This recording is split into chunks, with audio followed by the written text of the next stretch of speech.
Innal hamdalillah nahmaduhu wa nasta'inuhu wa nastaghfiruh wa na'udzu billahi min syururi anfusina wa min sayyiati a'malina may yahdihillahu fala mudilla lahu wa may yudlil fala hadiyalah. Asyhadu an la ilaha illallah wahdahu la syarika lah wa asyhadu anna Muhammadan abduhu wa rasuluh. Amma ba'd.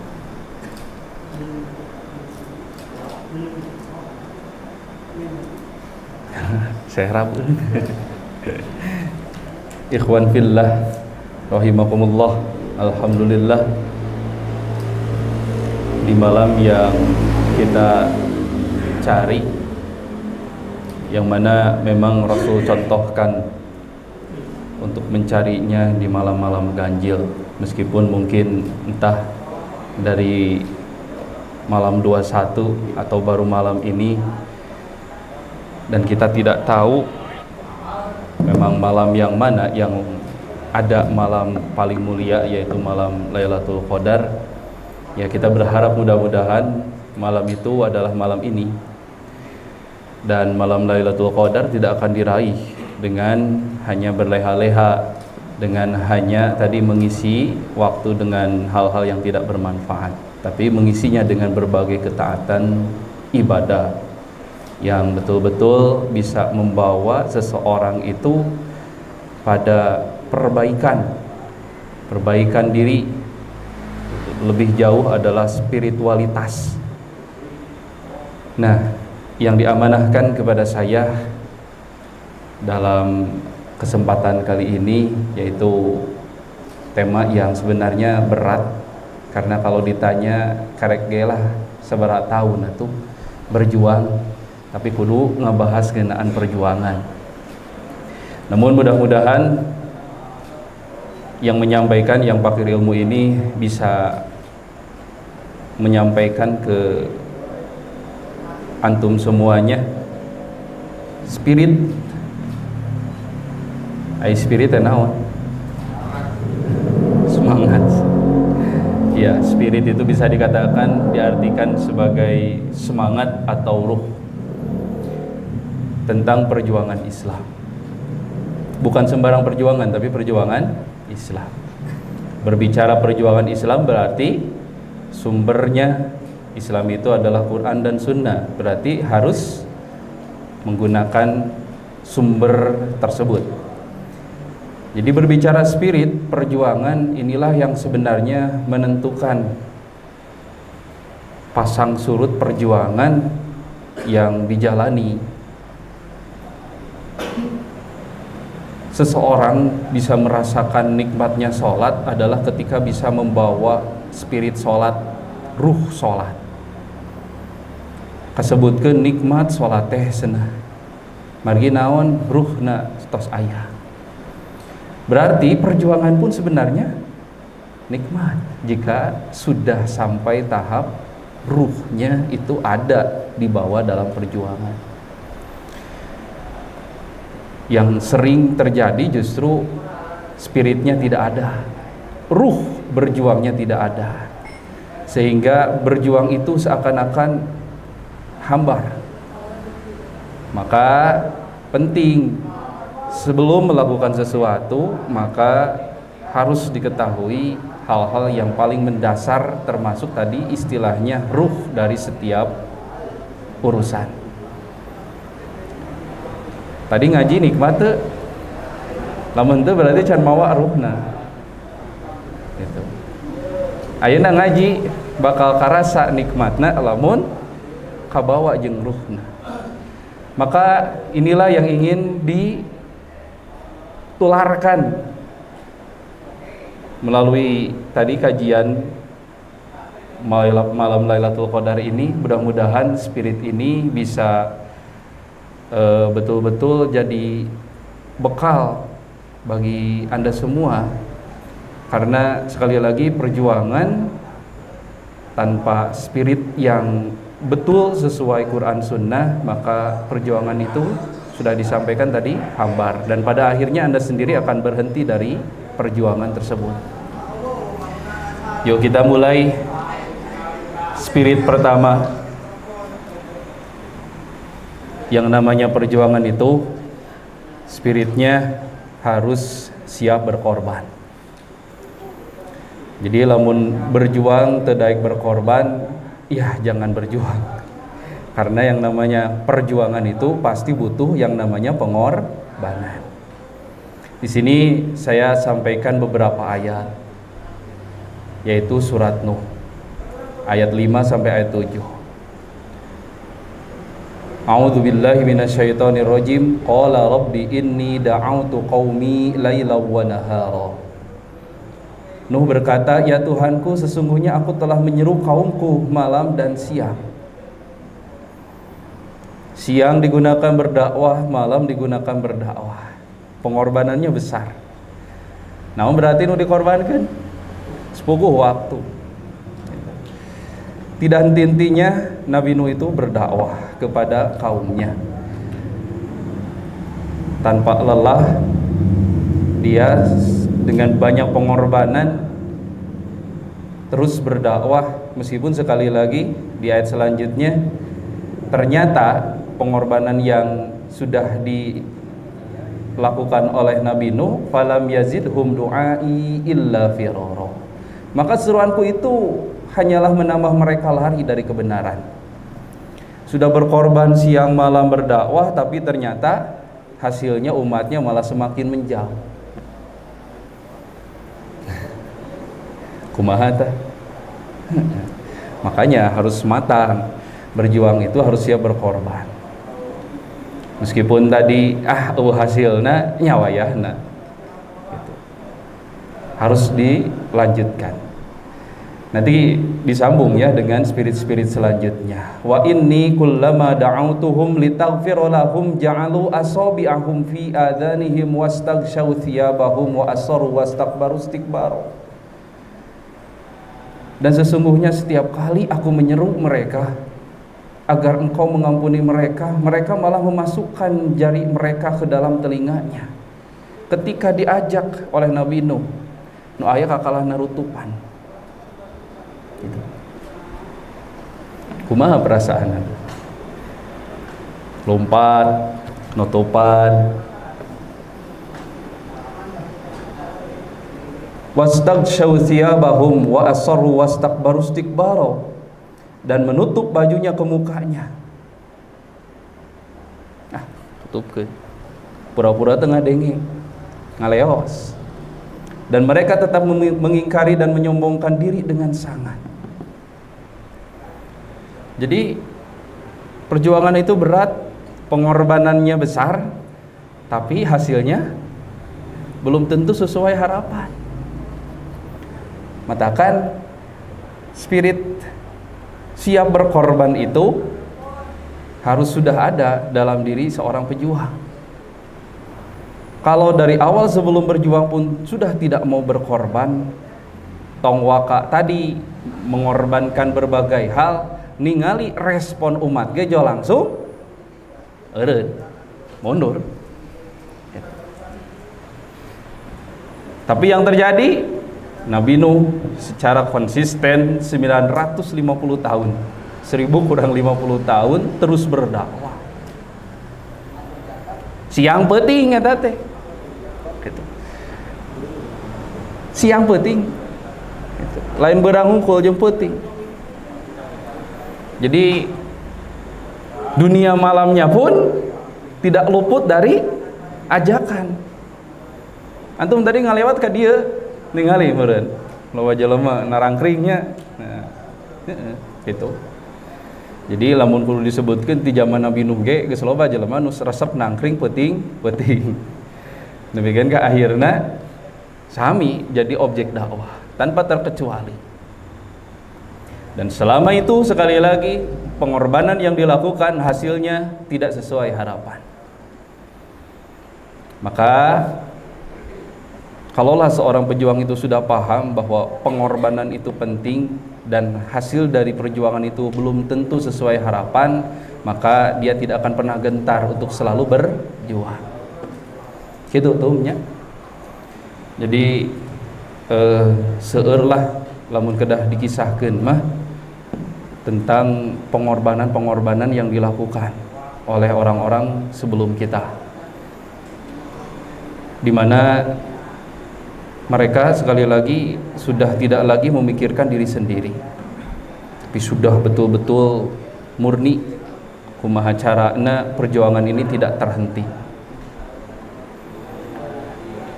Padahal hakikatnya kalau ditanya tadi rugi tuh Nabi Nuh mengorbankan, hasilna eueuh giningan kakalah lalumpat nutupkeun cepil tuluy naon nutupan ku baju, beuki sombong nu aya, bahkan menyebut Nabi Nuh sebagai orang gila.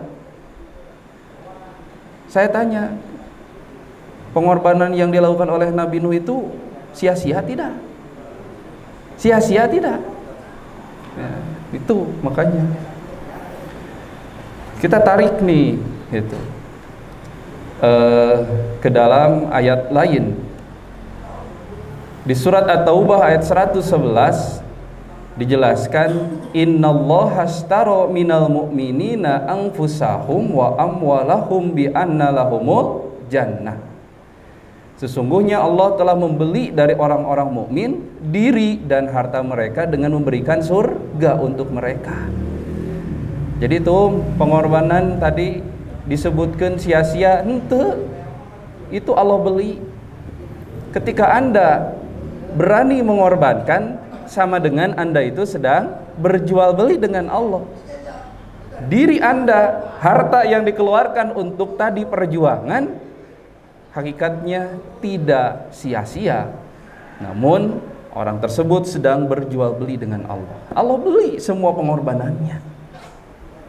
Gitu. Eta ngaregreg ngarah teu ngarasa sia-sia, aing teh geus ngorbankeun, kan kitu eta teh sok emosional, urang teh geus berkorban ieu. Tapi giningan teu sesuai harapan, jadi maaf, tidak ada yang sia-sia. Nah nanti lanjut ya di poin yang kedua, intinya orang yang berkorban itu sama dengan sedang bertransaksi dengan Allah.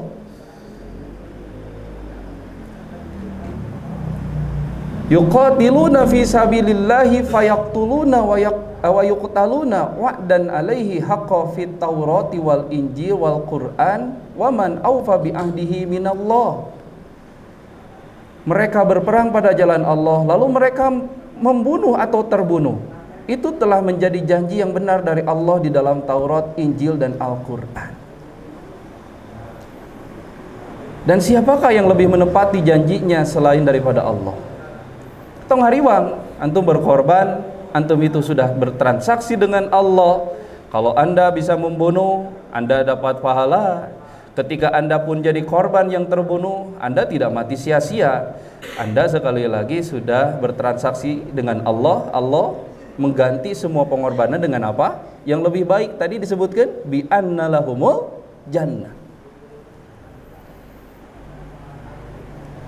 Fastabshiru bibai'ikum alladzi bay'tum bihi wa dzalika huwal fawzul 'adzim. Maka bergembiralah dengan jual beli yang telah kamu lakukan itu, dan itulah kemenangan yang besar.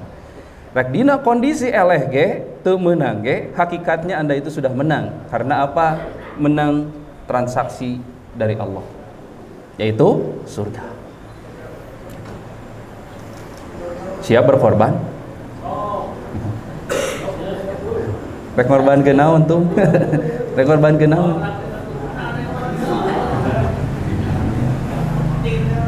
Nabi Ibrahim mengorbankan istrinya, Nabi Ibrahim mengorbankan anaknya, Nabi Nuh juga mengorbankan waktu dengan keluarga, digunakan terus berdakwah yang pada akhirnya malah dihina.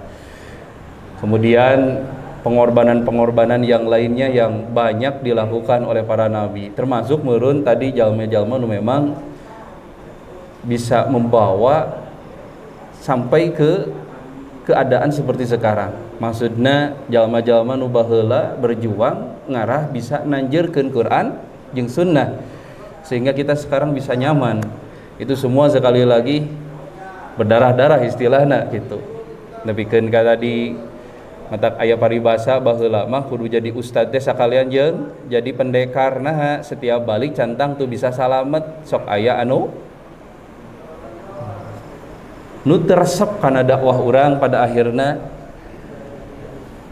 nyegat gitu.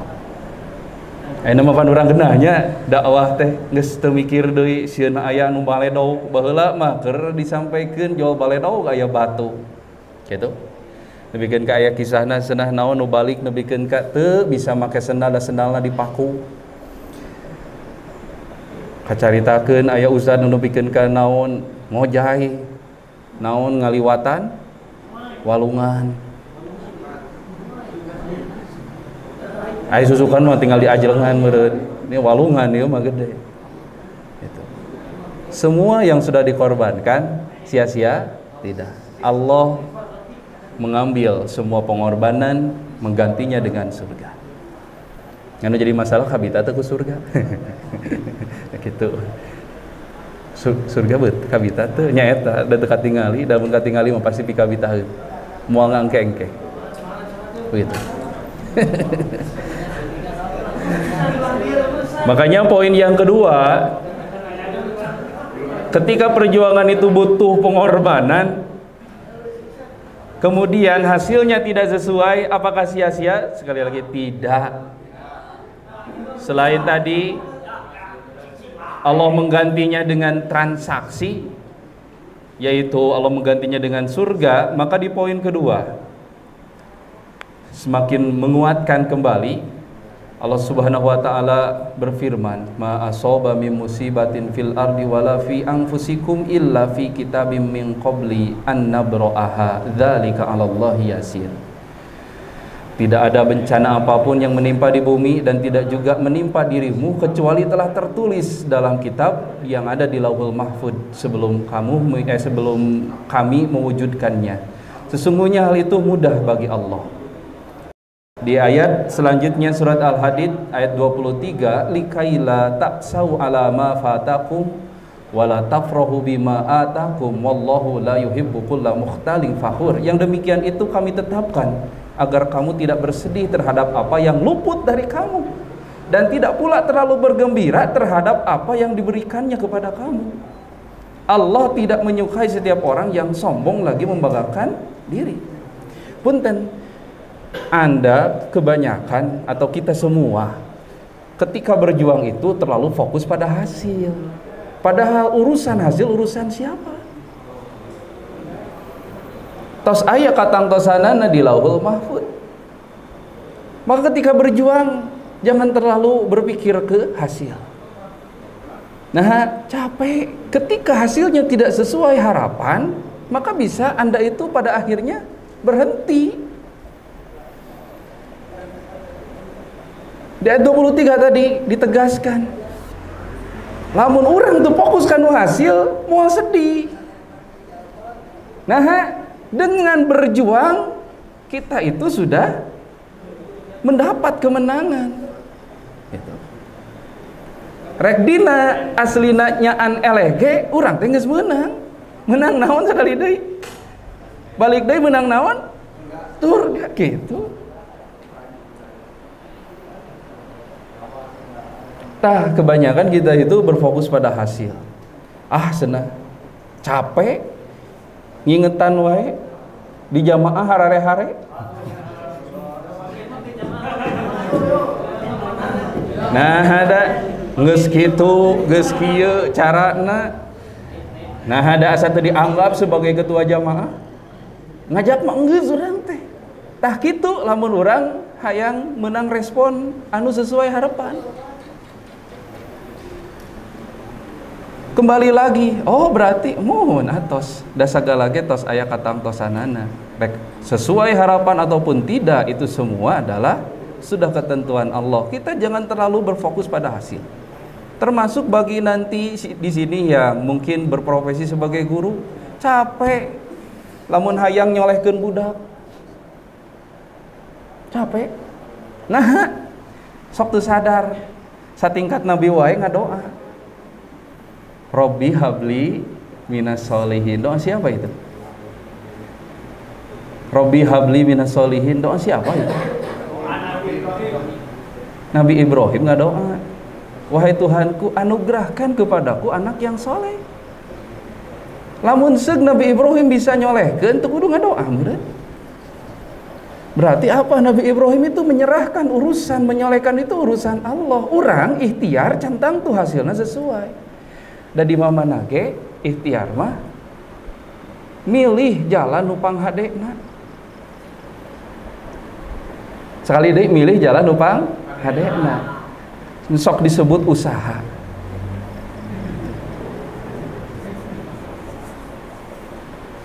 Jadi aya istilah ikhtiar anu hade, aya ikhtiar anu salah.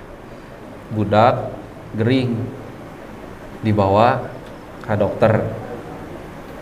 Tuluy aya budak gering dibawa ka dukun.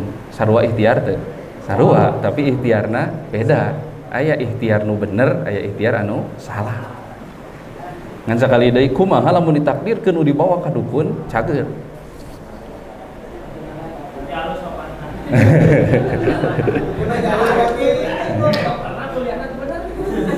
Berarti kembali lagi gitu, bahwa bukan urusan kita hasil, itu adalah urusan Allah. Balikeun deui lain cageurna ku dukun, cageurna teh takdir Allah. Matakan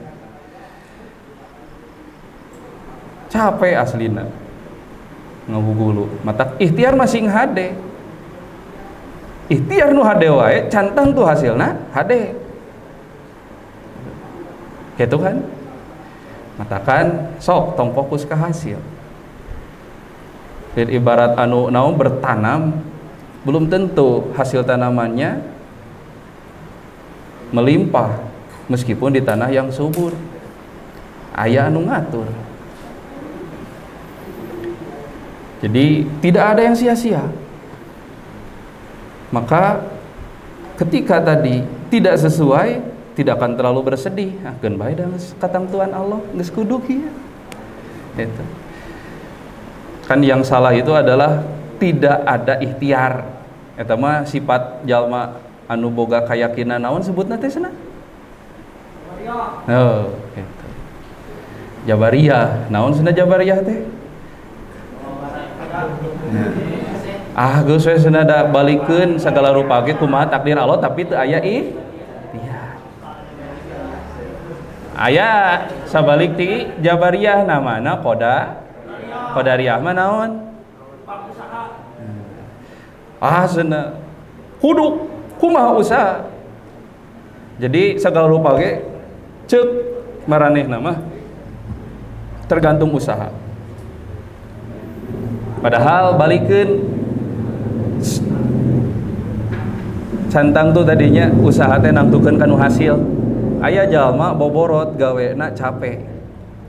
Tapi gaweanana teh gawean nu disebut pekerjaan kasar. Bandingkeun jeung jalma nu hiji deui mah naon gawena teu sapira.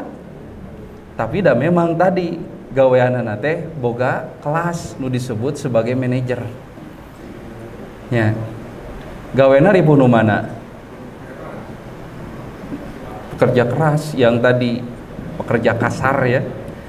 Tapi hasilna leuwih loba nu mana?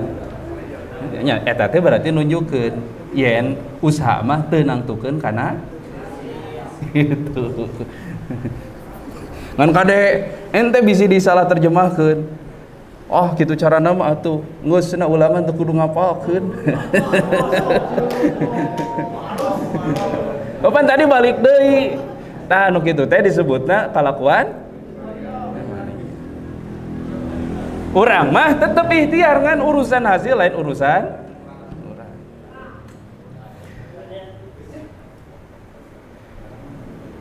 Dan ketika berhasil pun tidak akan terlalu bergembira karena kembali lagi bahwa ini adalah anugerah dari Allah. Moal ngarasa maneh dalamun urang mah cenah moal mungkin tah bahasa-bahasa kitu tentang aya disebut nanti naon bahasana anania asa pangna pang aingna kade. Makanya dalam perjuangan tidak ada yang sia-sia. Kemudian di ayat 24 orang yang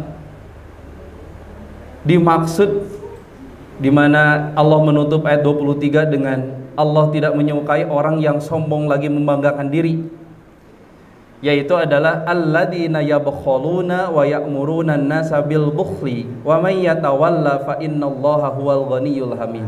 Adalah orang yang kikir. Orang nu disebut cek orang Sunda mah alah batan. Naon lamun diajak kana urusan kahadean teh hese, tapi lamun dina urusan pengakuan hayang panghareupna. Itu disebut sebagai orang kikir.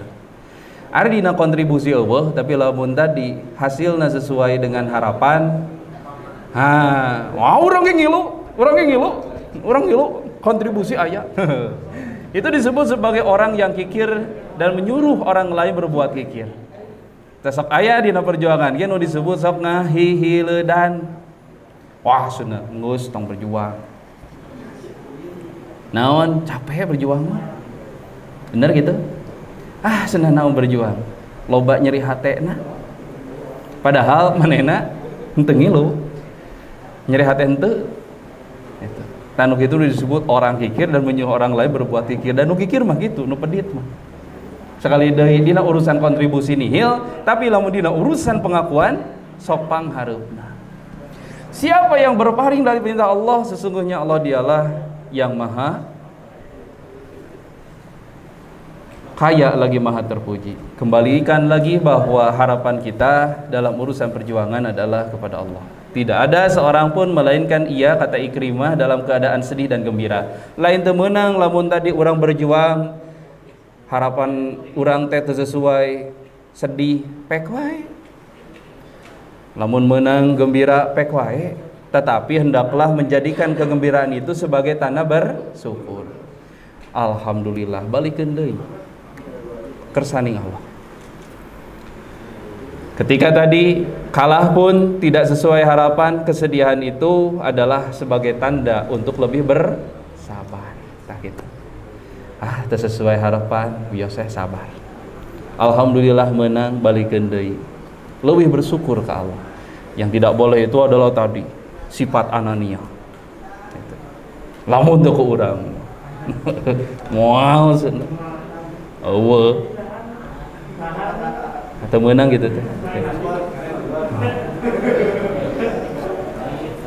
Eta teh tadi dibahasakeun ku Quran dengan bahasa alladzina yabkhuluna, orang yang da jalma nu kikir mah sakali deui naon cenah sifatna?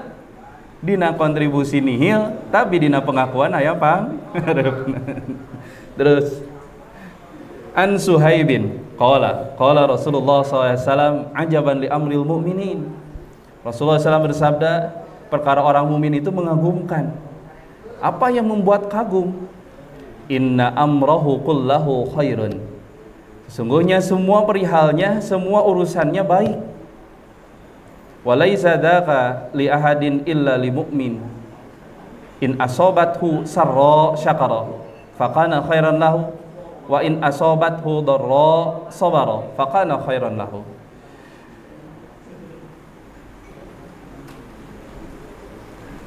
Jadi seluruh perkara orang Islam itu baik.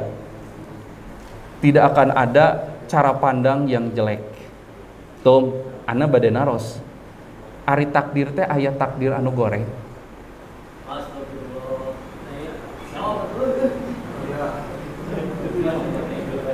Tapi eta geuningan rukun iman anu terakhir teh iman kana cek ana nanya aya teu takdir goreng.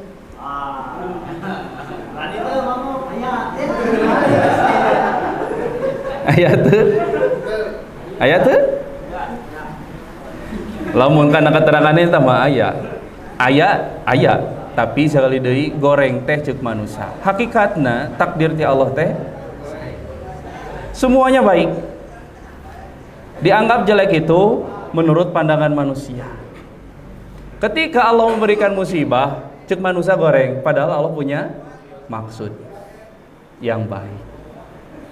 Ketika Anda maaf kasebutkeun teu payu-payu, jomblo na bikin kaki bari.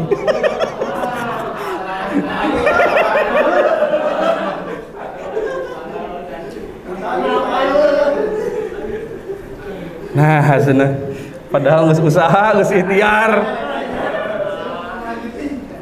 sakabeh dilaikan.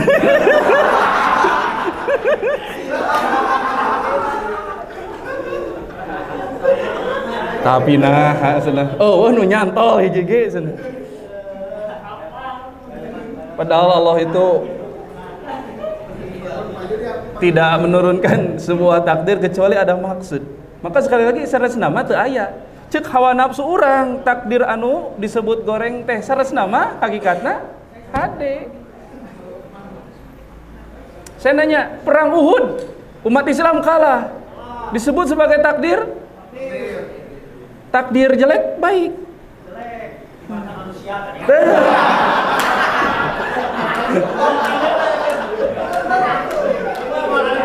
Padahal dari sanalah justru umat Islam tidak pernah kalah lagi. Itu kan pelajaran penting, hikmah. Oh, ternyata kalahnya umat Islam adalah ketika tidak sami'na wa ata'na. Gitu. Akhirnya kalah. Setelah itu maka apapun yang diperintahkan oleh Rasul tidak pernah ditentang, diingkari. Maka semenjak itu pula umat Islam tidak pernah kalah. Pan hade eta teh pelajaran penting keur urang. Matak we deui teu aya takdir anu awon, hakikatna nu goreng ceuk urang teh hade.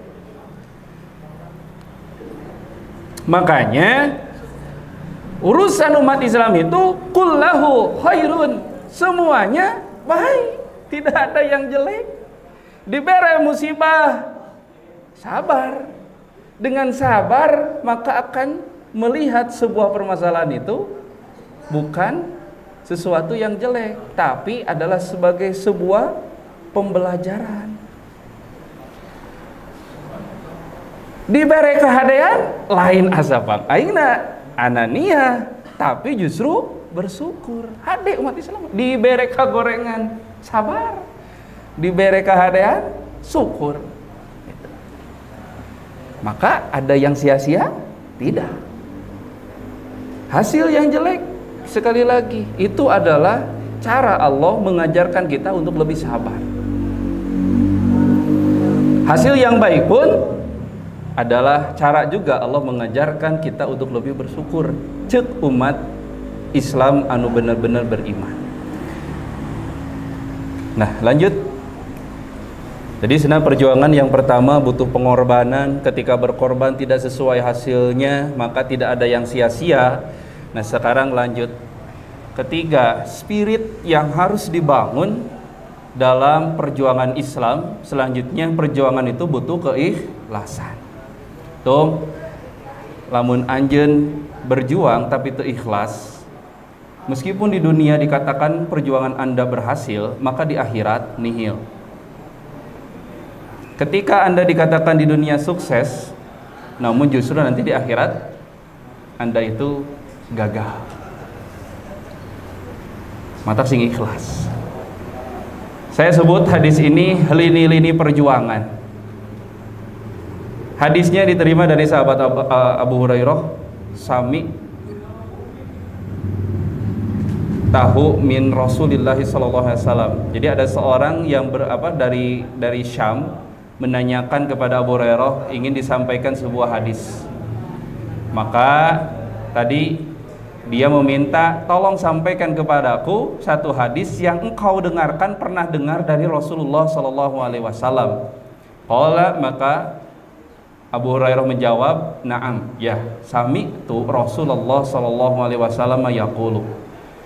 Aku, kata Abu Hurairah kepada penanya, pernah mendengar Rasulullah sallallahu alaihi wasallam bersabda, "Inna awalan nasi yuqda yaumal qiyamati alaihi rajulun ustushhidah." Kelak di hari kiamat akan ada golongan yang didahulukan, diberikan keputusan oleh Allah. Tuh, jelema nu sejen narungguan. Di mana? Di mana? Di akhirat. Ngobrolkeun di akhirat pana dina poe kiamat. Kita bakal nungguan. Kabayang ti Nabi Adam nebikeun ka jalma numpang akhirna. Berarti geus teu kahitung lah. Ayeuna wae dunia geus dipinuhan ku sabaraha jelema cenah. Ya, hampir 8 miliar. Ngantri bansos lamun tadi ribuan keselna moal aya. Iya komo jelema miliaran dihitung ti nabi ada. Ngantri nungguan keputusan. Ternyata ada yang disebut sebagai golongan yang VIP di akhirat teh. Eta mah jol diheulakeun. Yang pertama yaitu adalah rajulun ustushida, seseorang yang mati syahid. Yang sering saya sebut dengan ini yang disebut mujahid lapangan. Ieu mah siap babak belur, siap pasang badan dalam urusan perjuangan. Fa'utiya bihi fa'arrafahu ni'amahu fa'arrafaha. Maka nanti akan didatangkan, diperlihatkan kepadanya kenikmatan sehingga ia mengetahuinya dengan jelas. Tah ye jalma nu mati syahid, ini balasan untukmu. Diperlihatkan kepadanya sampai tahu. Kan saat can dibikeun ditanya heula. Fama amilta fiha, sok cenah geus ngalakukeun naon? Apa yang sudah Anda lakukan untuk bisa meraih kenikmatan tersebut? Maka orang yang mati syahid ini mengatakan, qataltu fika hatta stushhidtu. Aku berperang di jalan Allah sampai meninggal mati syahid itu karenamu. Qala, maka Allah menjawab dalam persidangan kelak, kadzabta, engkau berdusta. Kata disidangkeun. Walakinnaka qatalta li an yuqala jariun. Engkau itu bukan karena aku, engkau itu ternyata berperang li an yuqala jariun. Ingin disebut sebagai seorang pahlawan. Faqad qila, di dunia geus disebut pejuang, dieluk-elukan. Summa umira bihi fasuhiba ala wajhi hatta ulqiya finnar. Kumaha atuh nasibna? Maka orang yang mati syahid ini, yang kita sekali lagi bayangkan beratnya perjuangan dan pengorbanan yang dilakukan oleh orang yang mati syahid, geus lain di pengorbananana hal-hal anu hubunganana bisa kagantian siga ku harta, tapi geus ku nyawa. Bikin ka maut, siap mengorbankan jiwa, pengorbanannya tidak dinilai. Maka nasibnya bagaimana? Allah memerintahkan malaikat, fasuhiba ala wajhihi, ditarik dari bagian wajahnya, hatta ulqiya finnar, sampai di akhirnya dilemparkan ke neraka. Konyol lamun teu ikhlas. Jadi lebar. Lanjut, yang kedua adalah orang yang disebut sebagai ini mah lini perjuangan yang diambil adalah lini perjuangan ilmu. Orang yang mungkin sering disebut dengan seorang yang berjihad melalui mengorbankan waktu dan harta untuk mencari ilmu. Mahalnya mas, S3 teh. Tuh mahal biaya pendidikan itu. Coba tanya saja gitu. Sabaraha S3 teh?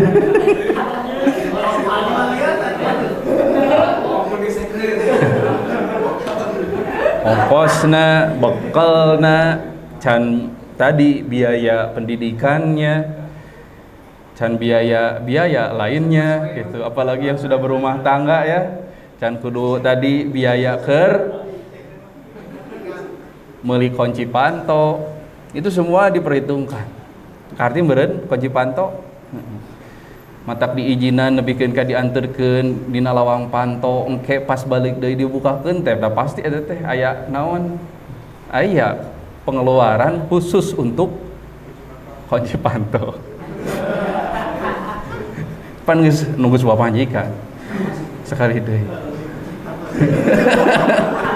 Bahasana gitu. Berat. Ditinggal-tinggalkeun teh eta teh. Sabar nungguan gitu. Nah, jadi golongan yang kedua didahulukan, yaitu orang yang sekali lagi mereka disebut sebagai lini jihadnya itu dengan mengorbankan waktu dan bahkan pikiran, tenaga, termasuk harta untuk mencari ilmu. Warajulun yang disebut ta'allamal ilma wa 'allamahu wa qara'al qur'ana, yaitu orang yang belajar, mengajarkan dan senantiasa membaca Quran. Sama nanti akan fa'utiya bihi fa'arafahu ni'amahu fa'arafaha, diperlihatkan kenikmatannya namun tidak diberikan, ditanya dulu fama amilta fiha, apa yang sudah kamu lakukan. Maka orang ini dalam persidangan kelak akan menjawab adalah dengan jawaban ta'allamtul ilma wa 'allamtuhu wa qara'tu fikal qur'ana, aku mencari ilmu kemudian mengajarkannya dan membaca Quran, tiada lain adalah karenamu ya Allah. Maka dalam persidangan itu ternyata Allah menolak pengakuan orang tersebut. Kadzabta, engkau berdusta.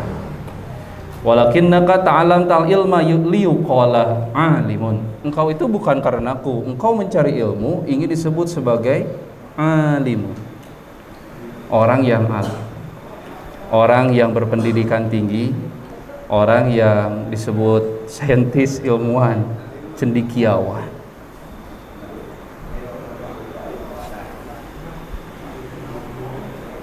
Dan waqara'tal qur'ana, dan kau pun membaca Quran liyuqala huwa qari'un, ingin disebut sebagai seorang qari. Halus bacaanana hade maca Qur'ana. Faqad gila, di dunia kamu sudah disebut.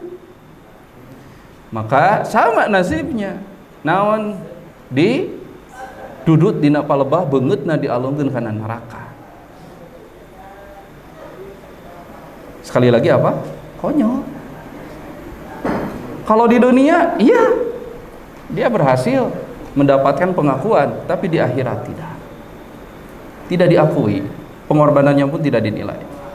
Yang terakhir adalah, nah ini yang disebut dengan orang yang berjihad di lini finansial ini, menopang dengan tadi pendanaan.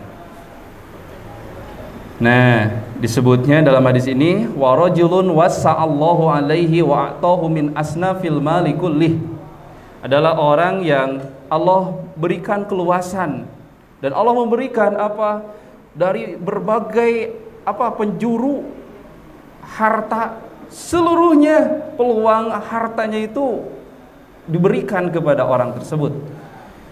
Jadi lamun disebut tema teu kapalang beunghar, teu kapalang beunghar. Sama nanti ini orang akan diperlihatkan kenikmatannya, kemudian ditanya, apa yang sudah kamu lakukan? Dia mengatakan, ma taraktu min sabilin tuhibbu an yunfaqa fiha illa anfaqtu fiha laka. Aku tidak memberikan peluang sedikit pun kepada hartaku, terhadap hartaku, kecuali aku keluarkan di jalan yang engkau ridhoi. Maka orang ini pun ditolak pengakuannya, kadzabta, engkau berdusta, walakinnaka fa'alta liyuqala huwa jawadun, engkau itu melakukan ingin disebut sebagai jawad, orang yang dermawan. Cek orang Sunda mah berehan, faqad kila, di dunia sudah. Maka pada akhirnya nasibnya sama. Maka perjuangan konyol, di akhirat kelak tidak akan ada nilainya jika tidak didasari dengan keikhlasan. Jadi keikhlasan teh naon cenah?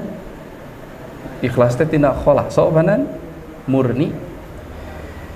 Matak disebut hiji surat dina Quran disebutna dengan surat namanya Al-Ikhlas. Ana nanya, aya kecap ikhlas teu? Lalu kenapa disebut dengan surat Ikhlas? Biasanya nama surat itu diambil dari potongan ayat yang memang berkaitan, ada disebut dalam surat tersebut. Al-Baqarah ayat Baqarah, An-Nas ayat, Al-Falaq ayat. Al-Ikhlas mah yang ada isinya itu adalah tentang ilmu naon sebutna? Ilmu tauhid. Isinya adalah tentang ketauhidan. Nah, pelajaran pentingna bahwa yang disebut ikhlas itu kan nu disebut murni, bersih teh beda jeung murni. Ari murni mah ti dituna. Tah aya engke bahasana sofiyun mah ti dituna tos murni. Aya bahasa kholaso ikhlas mah bersih. Dikatakan murni juga tapi sudah melalui proses. Surat Ikhlas disebutkan ikhlas meskipun tidak ada kata, karena apa? Di dalamnya ada mengajarkan tentang memurnikan ketauhidan. Ketika ada orang Kristen mengakui bahwa Tuhan itu beranak, maka ditolak, bersihkan. Ketika orang lain mengakui ada Tuhan-Tuhan selain Allah, dibersihkan. Allah itu satu, tidak ada yang lain, murni. Tah nu disebut ikhlas teh ngamurnikeun naon paniatan saacan ngalakukeun keur ngalakukeun setelah melakukan saacan ngalakukeun siga antum ayeuna ka dieu ari ikhlas atau arek yang menang pincuk. Oh bener tak gitu.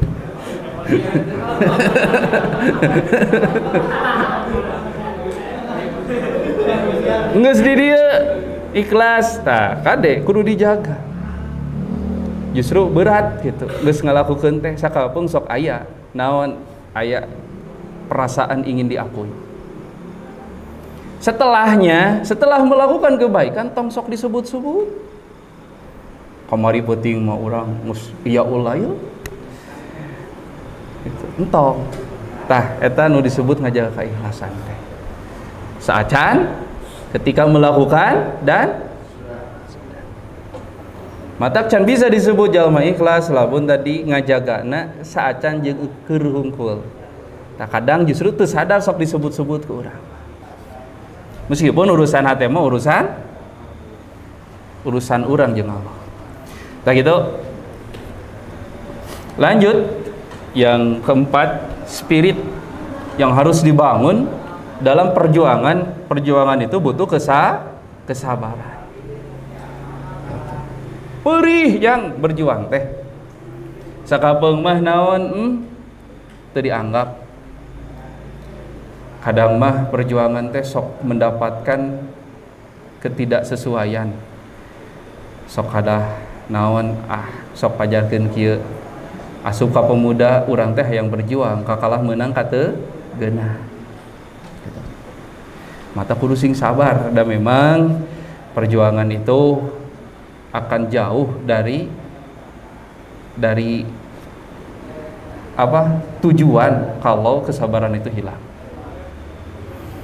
Carita narek berjuang tapi leungit kasabaran biasana nya geus tujuanna moal di pikiran da geus teu sabar. Mata ngarah nepi kana tujuan lain kana hasil, kana tujuan kudu sing sabar. Nah, dina Quran surat Al-Ankabut Alif Lam Mim. Bismillahirrahmanirrahim. Alif Lam Mim. Ahasiban nasu ayyutraku ayyaqulu amanna wa hum la yuftanun. Jangankan urusan perjuangan, urusan keimanan saja nanti akan diuji. Anda mengatakan Anda beriman saja nanti akan diuji. Can berbicara berjuang. Anda berbicara sebagai orang yang beriman saja nanti akan diuji. Untuk apa? Membuktikan benar tidak beriman. Komo jalma anu berjuang. Perjuangan itu berat. Maka tadi komo nu berjuang mah pasti ujianna bakal berat pisan. Mata sing sabar. Nah, di sini digambarkan apa saja yang sudah dilalui oleh umat sebelum kita. Am hasibtum an tadkhulul jannata walamma ya'tikum masalul ladina khalau min qablikum masathumul ba'sa'u wad-dharra'u wa zulzilu. Apakah kamu mengira bahwa kamu akan masuk surga padahal belum datang kepadamu cobaan ujian? Sebagaimana halnya orang-orang terdahulu sebelum kamu. Mereka ditimpa oleh malapetaka, al-ba'sa, ad-dharra, kesengsaraan, kemudian wazulzilu, serta digoncangkan dengan berbagai macam cobaan dan ujian. Siapa yang diuji? Hatta yaqular rasulu walladzina amanu ma'ah mata nasrullah. Rasul dan orang-orang yang bersamanya, padahal generasi terbaik diuji anger. Geus kabuktian iman ge tetap diuji. Gitu. Sampai tadi muncul ucapan mata nasrullah, kapan datangnya pertolongan Allah? Ala, ketahuilah, inna nasrallahi qarib, sesungguhnya pertolongan Allah itu dekat. Bagi siapa yang sabar? Semakin seseorang sabar, semakin dekat dengan pertolongan. Maka tujuan berjuang teh ngarah ditulungan ku Allah. Tidak ada, sekali lagi, perjuangan yang bisa kita ramalkan hasilnya. Maka hakikatnya berjuang itu adalah ingin mendapatkan pertolongan Allah. Gitu.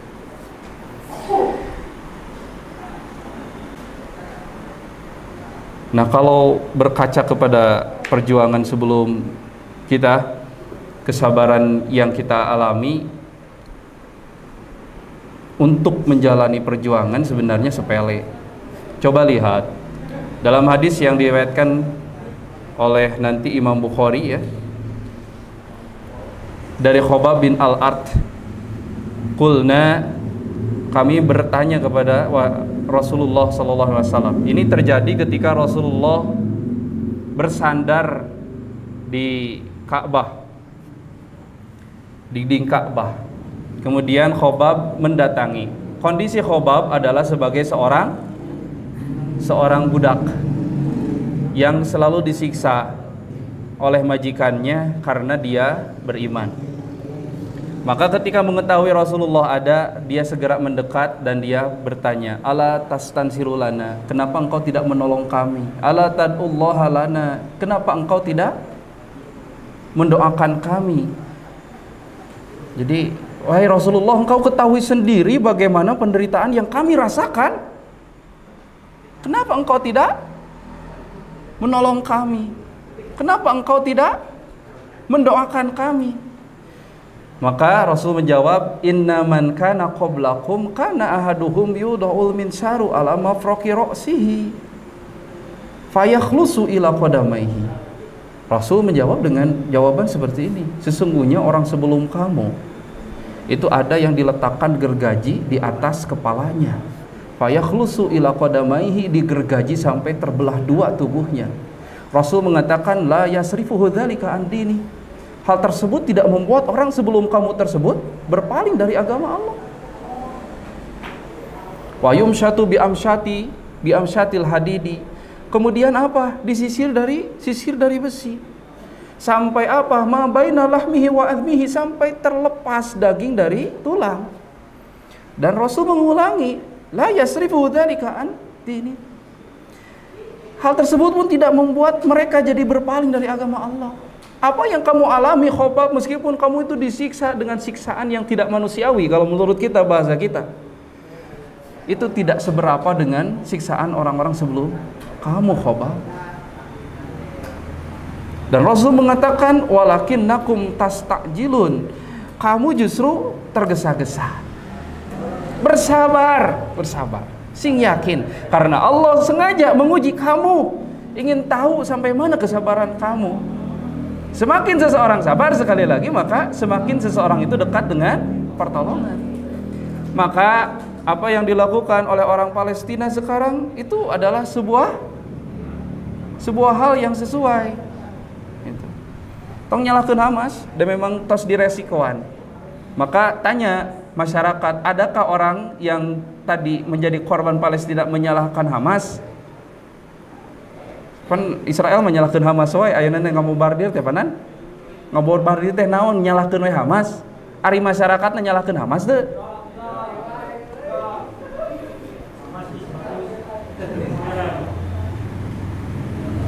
Karena mereka tahu dan mereka siap bersabar. Nah, di sini saya soroti hal yang punten ia disebutnya sebagai sebuah masalah yang terjadi di lingkungan kita. Maksudnya dalam ranah perjuangan pemuda Persis. Ada orang yang mengatakan pemuda Persis mah cenah eleh nate ngan kedua hal. Hiji perempuan, yang kedua ku Persib.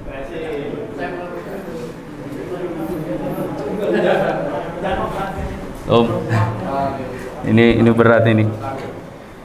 Jadi banyak yang mengalamatkan berbagai hambatan-hambatan perjuangan dengan masalah keluarga. Dialamatkeun teh enak datang disarwakeun. Baheula mah seunakeur lelengohan. Ayeuna mah geus boga pamajikan. Yang jadi permasalahan ya kalau kita berkaca ya, apakah orang-orang sebelum kita pun sama? Mereka berjuang semangatnya hanya ketika belum punya istri, dan ketika sudah beristri mereka jadi melempem. Itu kan jadi permasalahan tanda tanya gitu. Justru mereka tetap berjuang. Justru perjuangan mereka lebih-lebih lagi justru ketika sudah punya istri.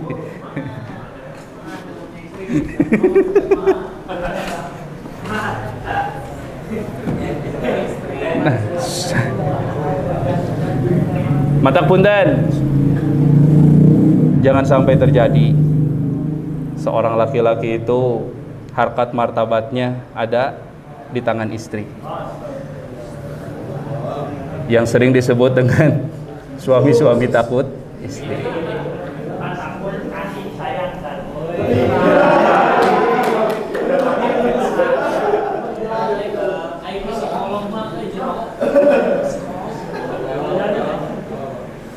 Ya. Kalaulah tadi mempermasalahkan masalah istri, hati-hati, bisa jadi masalahnya memang istri, tapi bukan masalah-masalah yang memang disebut sebagai kategori yang dimaafkan, yang sering disebut dengan udzur syar'i, namun menjadikan istri sebagai alasan.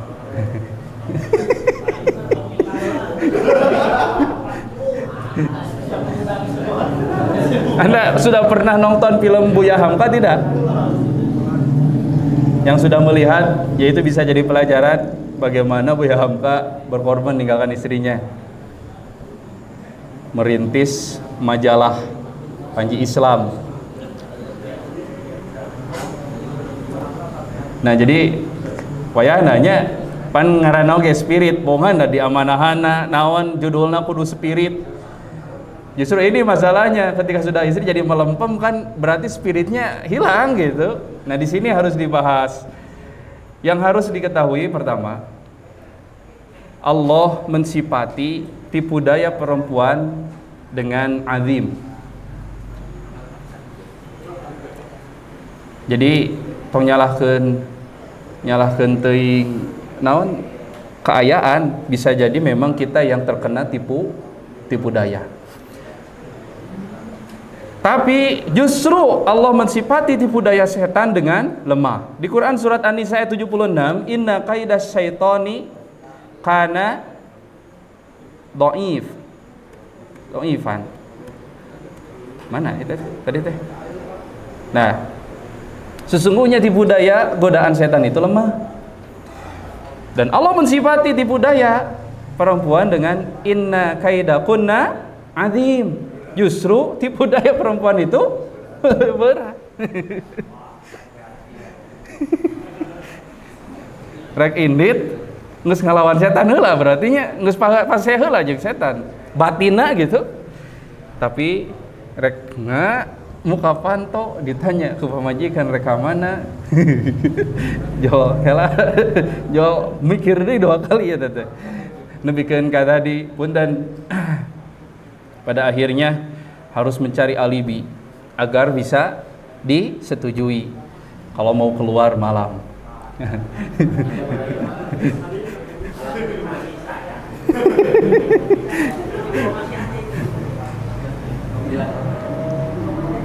Jadi makanya kenapa harus dibahas? Jadi begini, bagi yang berkeluarga penting bahwa Anda itu harus sudah selesai dalam urusan rumah tangga. Karena tadi kalau berbicara selalu jadi batu sandungan, alasan, maka bagaimana dengan keadaan Rasul yang istrinya berapa? 11. Tapi kalau ditanya isi-istrinya, maka Rasul sering disebut sebagai seadil-adil suami. Padahal 11 loh. Dan perjuangannya tidak ditinggalkan. Jadi sekali lagi masalah manajemen waktu penting, dan tadi masalah menyelesaikan masalah rumah tangga sebelum berjuang. Itulah yang sering saya sebut dengan komitmen bersama untuk sama-sama berkontribusi dalam perjuangan. Jadi sadarkan, solehkeun heula, insya Allah nanti tidak akan ada masalah. Malah Anda akan didukung, dan justru ketika Anda berdiam diri yang seharusnya Anda berjuang, Anda itu akan diditah indit. Berarti ngestahap, berarti komitmen dalam perjuangan yang tadi di rumah tangga itu sudah terbentuk. Jadi geus kabentuk mah kete nah teu kajian. Lain justru asik teu kajian. Henteu justru nah teu kajian gitu. Gerak kajian. Nah teu ngantor gitu. Ditanya gitu. Tuntungna urang nu tadina naon naroream teh. Justru disumangetan deui ku pamajikan gitu. Tapi kalau tidak, maka yang ada maaf. Tadi disebut inna kaidakunna adim. Anda itu akan terus bergelut dengan apa? Tipu daya, yang mana pada akhirnya Anda tetap akan kalah karena kuat tipu daya perempuan itu. Ya, Nabi Adam digoda ku setan mata ku iblis teu mempan, tapi naon? Dicari strategi ku iblis. Oh, ayeuna mah lewat perantara ku saha? Ku istrinya sendiri. Maka Rasulullah mengingatkan, ma taraktu ba'di fitnatan adharu 'ala rijal minan nisa. Tidaklah aku tinggalkan sepeninggalanku fitnah, cobaan yang lebih berbahaya bagi kaum laki-laki, yaitu fitnah wanita.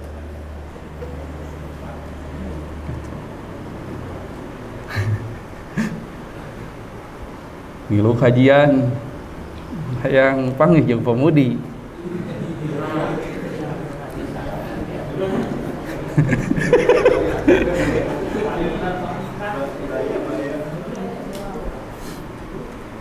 Akhirnya itu sesuai harapan, geus eureun. Itu yang disebut hijrah. Hijrah naon? Aya gini kan disebutna teh? Hijrah aing mah euy. Meskipun geus ngaraji meureun, eta hadis tentang niat. Wa inna likulli imri'in manawa. Tah, yen sagala urusan ge tergantung niatna. Pan eta ngajelaskeun, aya anu hijrah karena Allah dan ada hijrah karena perempuan. Siapa hijrahnya? Yang dimaksud perempuan di sana? PR-keun bae, sok teangan.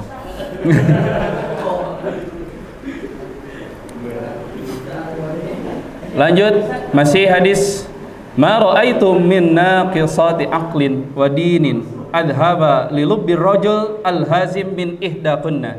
Tidaklah aku pernah melihat orang yang kurang akal dan agamanya sehingga dapat menghilangkan akal laki-laki yang teguh. Gitu. Nu tadina masagi cara mikirna kumaha perjuangan teh geus siap, bisa jadi berubah haluan.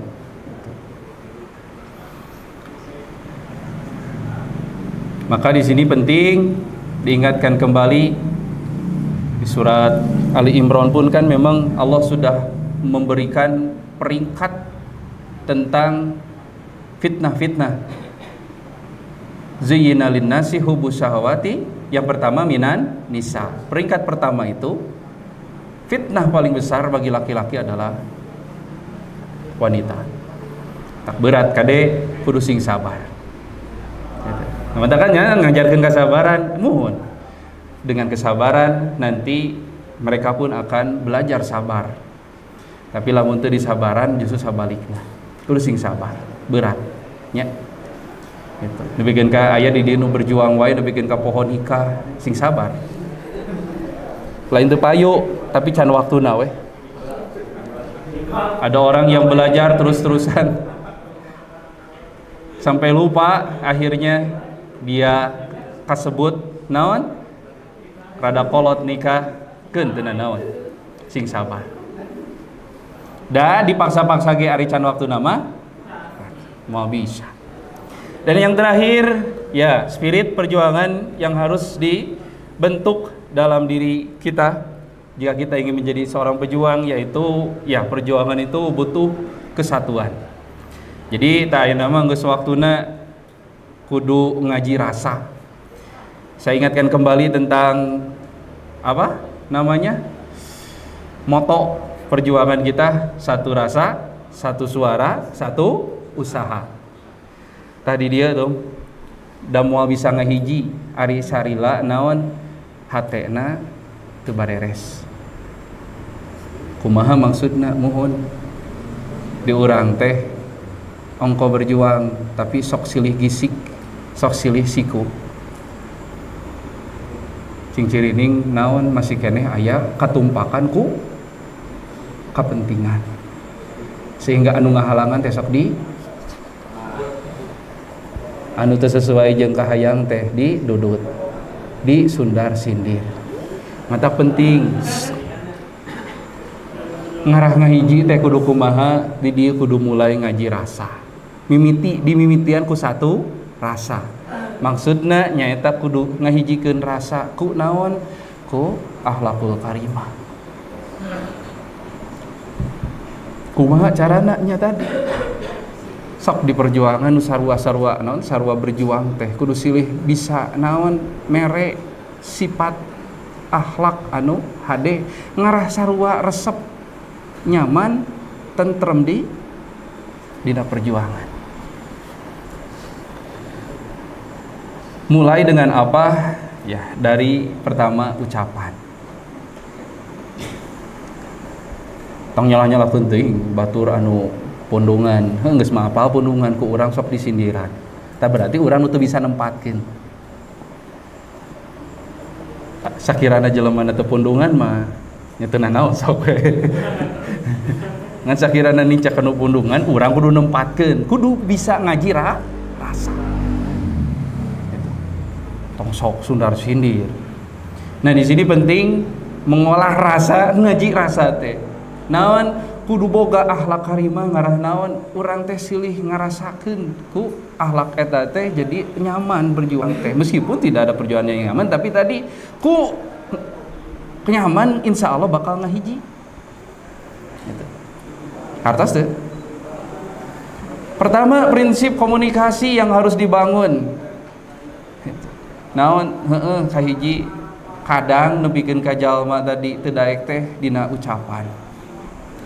Nah, prinsip-prinsip komunikasi dalam Islam sudah mengajarkan nu kahiji prinsip komunikasi teh kudu ucapan teh boga unsur nu disebut qaulan sadidan. Qaulan sadidan itu benar dan tidak dusta. Percuma ngomongna naon lentong hade pigageunaheun tapi isina teu bener. Tong sok ngabiasakeun naon dina perjuangan sok di bumbuan ku kabohongan. Kudu biasakeun untuk memulai pola komunikasi yang sehat dengan pertama qaulan sadidan. Ieu keur ngolah rasa ya. Kedua qaulan baligho, naon lugas efektif. biasakan untuk pola komunikasi yang lugas, efektif. Ini dasar-dasarnya ada. Naon nepikeun ka akhirna jalma anu jadi lawan bicara urang teh paham kana maksud caritaan urang.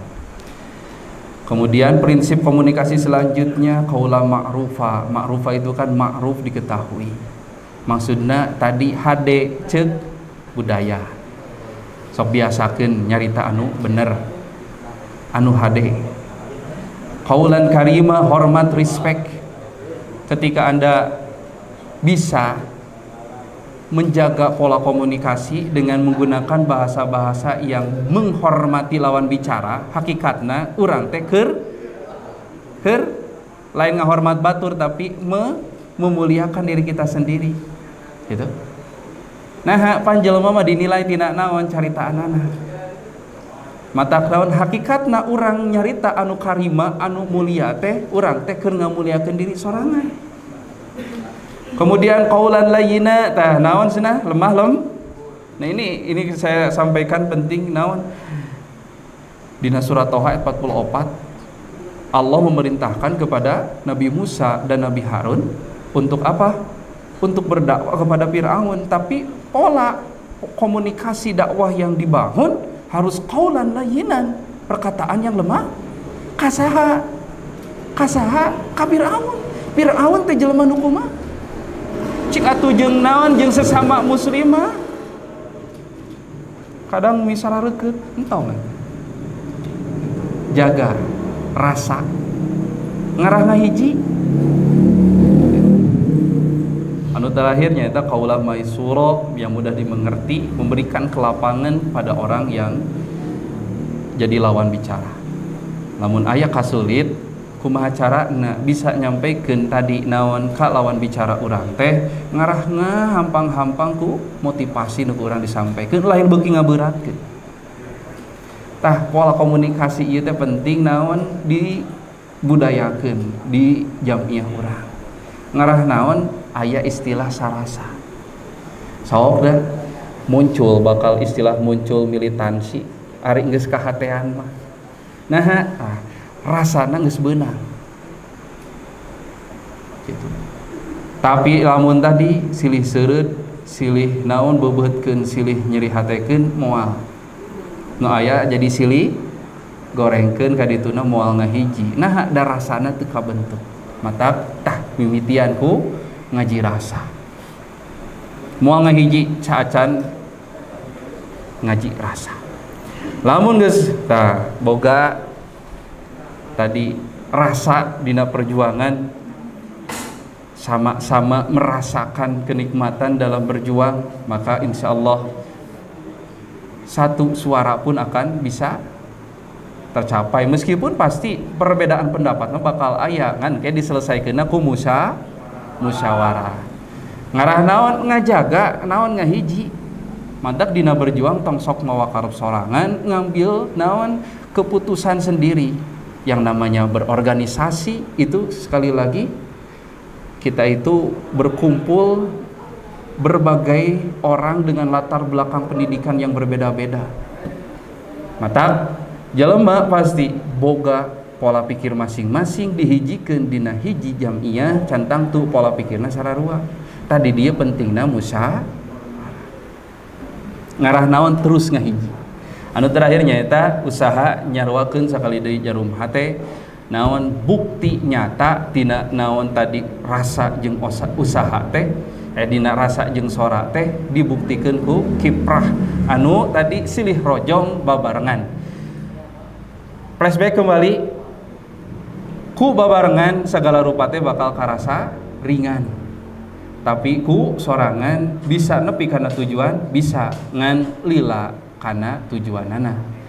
Ku kituna kudu babarengan. Kumaha Mang Adi?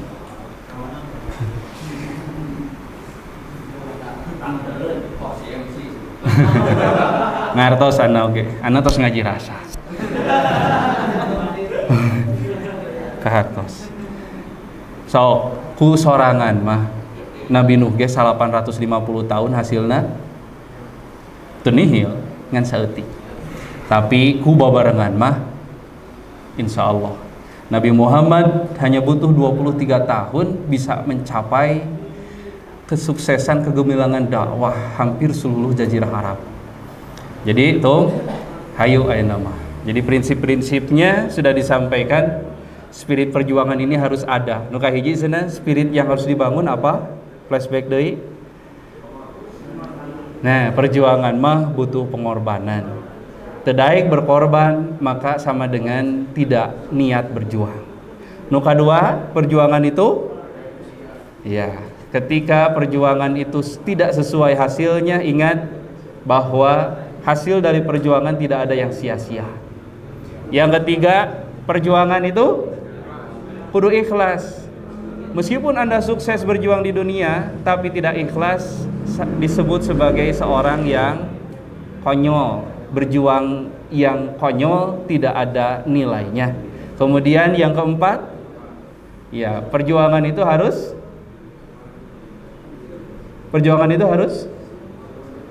ya, dibarengi dengan kesabaran. Komo engke lamun geus boga pamajikan. Gitu. Kudu leuwih sabar. Gitu. Sabar gersanya nu berjuang. Berjuangnya berarti 2 kali lipat lebih lagi. Dan yang terakhir, perjuangan itu butuh kesatuan.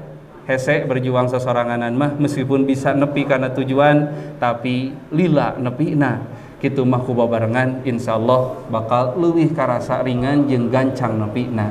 Tah kitu kasadayana, mudah-mudahan apa yang disampaikan jadi bekal khususnya bagi saya pribadi. Umumnya bagi semua mustami yang setia mendengarkan. Ari kelas teh. Pirage ngadengekeun atuh. Can terjun ya. Kitu panginten nu tiasa didugikeun. Rabbana la tuzigh qulubana ba'da idh hadaitana wa hab lana min ladunka rahmah innaka antal wahhab. Rabbana atina fid dunya hasanah wa fil akhirati hasanah wa qina adzabannar. Mohon maaf lebih dan kurangnya. Mudah-mudahan sekali lagi bermanfaat. Assalamualaikum warahmatullahi wabarakatuh.